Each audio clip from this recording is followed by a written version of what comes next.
This is Leading 10. I'm Chris Moore, and here is today's question. What do you do when no one is watching?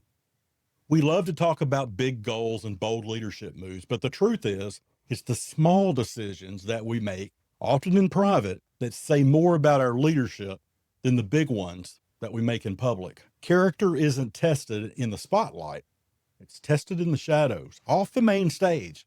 So let's talk about why integrity in the little things matters more than we think. Luke chapter 16, verse 10 says, "He that is faithful in that which is least is faithful also in much. He that is just in the least is unjust also in much." Jesus is clear here. What you do with the small stuff reveals how you'll handle the big stuff. You don't suddenly become a person of integrity when the stakes are high. You practice integrity when the stakes seem low, like it doesn't matter. And that's what prepares you for more in the future. Let's be honest. Most of us are tempted to let little things slide. We fudge numbers a little bit to hit a goal. We show up late and say, hey, it's no big deal. We give 80% effort on a task that we think no one will notice, or maybe it doesn't really matter.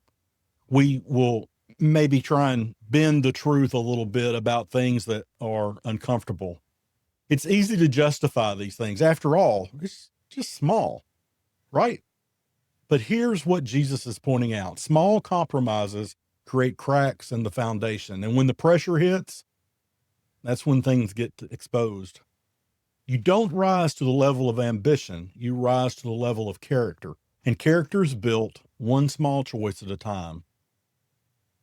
This verse tells us something about God. God watches what we do in the little things because he's preparing us for more later. You know, God just doesn't look at our daily highlight reel. He's paying attention to our habits.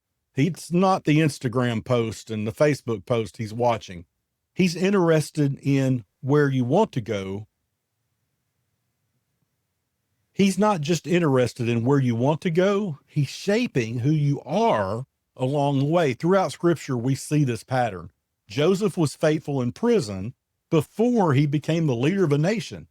David protected sheep alone out in the field in secret before he ever stepped up to face Goliath.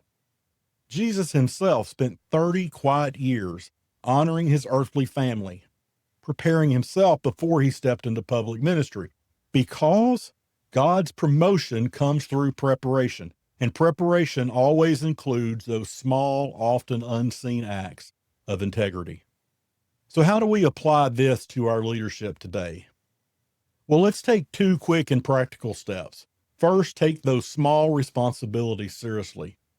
If you're in a season where it feels like you just don't have influence or it's limited, you're not a leader is how you feel and see yourself, don't resent it, steward it.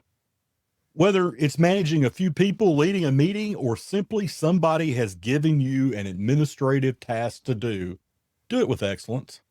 The way you handle today's responsibility is your audition for tomorrow's opportunities. Faithfulness in the least isn't about the size of the task. It's about your heart, the heart behind the task. And number two, build those habits that reflect your values. Integrity isn't just about avoiding big scandals. It's about consistency. Are your actions matching your values in those small daily choices? Do you return messages when you said you would? Do you answer the phone when you're supposed to? Do you show up on time? Do you give credit where it's due? Do you tell the uncomfortable truth, even when it is uncomfortable? Doing the right thing, even when it's inconvenient for us. These small habits build a reputation of trust, and trust is leadership currency like none other. So let's look back. Luke 16:10 reminds us faithfulness in the little things is the foundation of greater influence in the future. We're tempted to overlook, make small compromises, but that's who shapes us into what we're becoming. God is watching how we handle today because he's preparing us tomorrow. How we automatically act in the little things is when we're under stress, how we'll act in the big things. Leadership isn't about standing in the spotlight. It's about what we do when we're out of the spotlight. So what's our challenge? Well, number one, just Pick one small area where you've been slipping. Maybe it's something you brushed off as, hey, it's no big deal.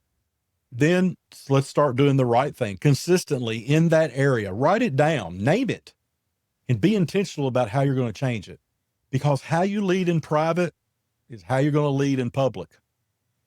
You know, the world values image over integrity a lot. You can be different. You can be the leader who keeps your word, who shows up with consistency, who chooses character over convenience. And here's the good news. You don't have to be perfect, just faithful. And I will tell you, you won't be perfect. I'm not perfect. No one's perfect but Jesus.